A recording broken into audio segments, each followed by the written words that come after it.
कैसे मुंह फुला के बैठल बाड़ू हो का बताइए भौजी।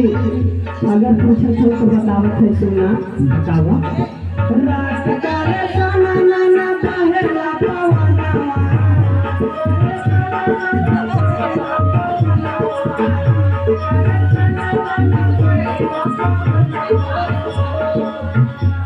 अरे बहेला पवनवा भौजी बहेला पवनवा।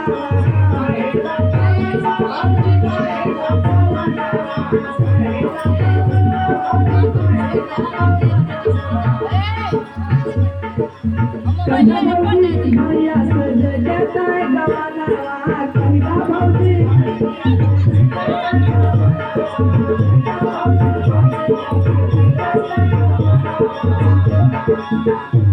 सुनत हो भौजी सुनत हो होने में दो।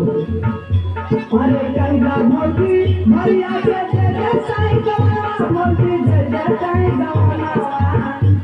अरे नहीं चाहिए सतिया दौड़ी ना चाहिए गवाना।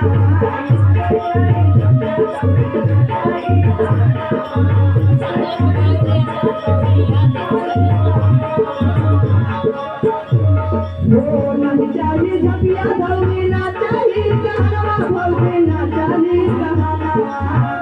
सुनत है भौजी सुनत है हो ससुरे भेजब तू भौजी कैसे तू बहाना।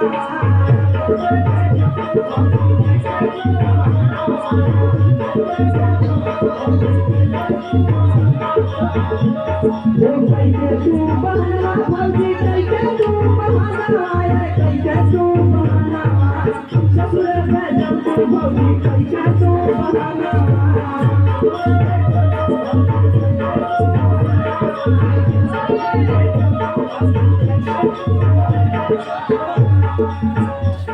अरे ससुरे भेजब तू भौजी